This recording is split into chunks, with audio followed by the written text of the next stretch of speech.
নমস্কার বন্ধুরা, আজ আমরা হোটেল থেকে বেরিয়ে টিফিন একটু সামান্য কিছু টিফিন করে বেরিয়ে পড়েছি। আবার মধুপুর থেকে সেটি হচ্ছে চৌটিয়া পাহাড় দেখাবো। সেই চৌটিয়া পাহাড়ে পৌঁছে গেছি আমরা। সেখানেই এই পাহাড়ের উপরে উঠবো, ছোট পাহাড় টিলা একদম টপে পৌঁছবো, তারপর আপনাদেরকে দেখাবো। আজকে আমার সঙ্গে আছে আমার ছেলে রুদ্রনীল, আমার স্ত্রী এবং ওনার মা। আজকে আমার ছেলে ভিডিও শুরু করবে, তার ভিডিও কেমন লাগছে আপনারা জানাবেন।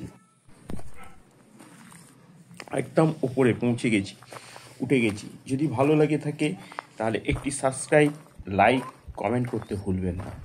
আমরা সব সময় চেষ্টা করব আপনাদের নিত্য নতুন কোনো জিনিস নিয়ে হাজির হয়ে যেতে।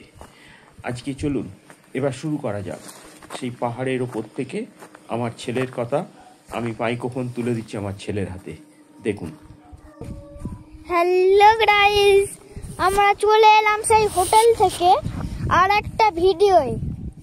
দেখুন গাইস, এখন আমরা পাহাড়ে এসেছি। কি বড় পাহাড় দেখুন গাইস।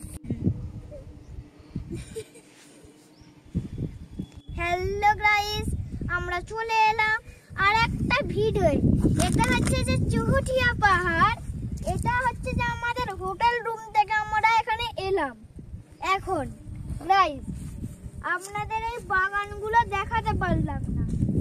এই পাহাড় কিন্তু বিশাল বড়, আপনারা উঠতে পারবেন কিনা জানি না। দেখুন গাইস, কত বড় বড় পাথর। দেখুন গাইস, দেখুন এই একটা পাথর।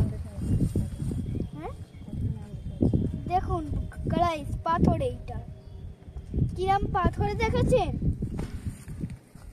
দেখুন ওই দিকে আর একটা পাহাড় আছে, আপনারা যে কোনো দিকে উঠতে পারেন। এবার নিচে নামবো, চলুন। তো গাইস দেখুন, আমরা এখন নামছি। গাইস এখানটা একটু ভয়ের মতো আছে গাইস। ওরা দেখুন গাইস, আমরা আর একটা দেখাচ্ছি। এখানে প্রচুর বন গাছ হয়ে আছে। দেখুন ভালো করে বন গাছগুলো দেখুন। বন গাছ, প্রচন্ড ঢাল, সাবধানে নামতে হবে। আজকে রুদ্রনীলের কথা শুনলেন। বলতে বলতে আমার ভিডিও এখানেই শেষ করছি। আবার দেখা হবে আপনাদের সঙ্গে নতুন কোনো একটি ভিডিওতে। যদি ভালো লেগে থাকে আজকের এই চৌটিয়া ভ্রমণ, তাহলে অবশ্যই একটি সাবস্ক্রাইব, লাইক, কমেন্ট করতে কেউ ভুলবেন না। আপনাদের সাবস্ক্রাইব, আপনাদের লাইক আমাদের অনেক বেশি অনুপ্রেরণা যোগায়। নমস্কার।